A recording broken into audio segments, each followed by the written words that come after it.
Yamal ইতিহাস গড়বে, তবে এবার নয়, মেসি। ফিফা বিশ্বকাপের ফাইনাল রোববার ১৯ জুলাই রাতে স্পেনের মুখোমুখি হবে আর্জেন্টিনা। শিরোপা নির্ধারণী এই ম্যাচের আগে প্রথমবারের মতো সংবাদ মাধ্যমের সামনে কথা বলেছেন আর্জেন্টিনাইন অধিনায়ক লিওনেল মেসি। সেখানে স্পেনের উদীয়মান তারকা লামিন ইয়ামালকে ভূয়সী প্রশংসা করলেও স্পষ্ট করে দিয়েছেন, ইতিহাস গড়ার প্রথম এবার তাদের বাধা হয়ে দাঁড়ানোর লক্ষ্যই থাকবে আর্জেন্টিনার। নিউ ইয়র্কে অনুষ্ঠিত ফাইনাল পূর্ব সংবাদ সম্মেলনে মেসির সঙ্গে উপস্থিত ছিলেন আর্জেন্টিনা কোচ লিওনেল স্কলোনি এবং গোলরক্ষক এমিলিয়ানো মার্টিনেজ।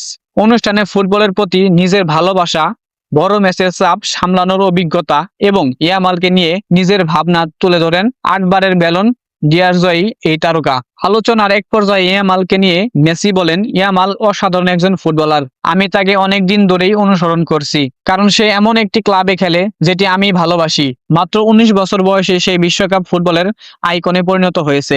সামনে তার পুরো ক্যারিয়ার পড়ে আছে এবং ইতিহাস গড়ার দারুণ সুযোগও রয়েছে। তবে আমরা সর্বোচ্চ চেষ্টা করব যেন সে এটা এবার না করতে পারে। শৈশবে ইয়ামালকে কোলে নিয়ে তোলা ছবি আলোচিত ছবির সঙ্গে প্রসঙ্গ নিয়েও আসে সংবাদ সম্মেলনে। সে বিষয়ে মেসি বলেন, আমি যখন ওর সঙ্গে ছবি তুলেছিলাম তখন সে ছিল ছোট্ট একটি শিশু, আর এখন বিশ্বকাপের ফাইনালে তার বিপক্ষে খেলতে নামবো, এটা সত্যি অবিশ্বাস্য।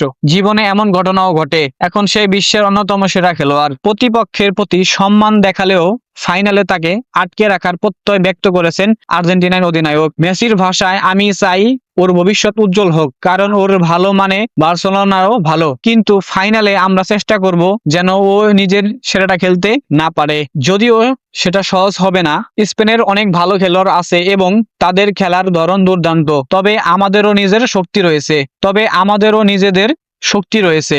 চলতি বিশ্বকাপের প্রথম সেমিফাইনালে ফ্রান্সকে ২-০ গোলে হারিয়ে ফাইনালে ওঠে স্পেন। অন্যদিকে দ্বিতীয় সেমিফাইনালে ইংল্যান্ডকে ২-১ গোলে পরাজিত করে শিরোপা লড়াইয়ে জায়গা নিশ্চিত করেছেন আর্জেন্টিনা।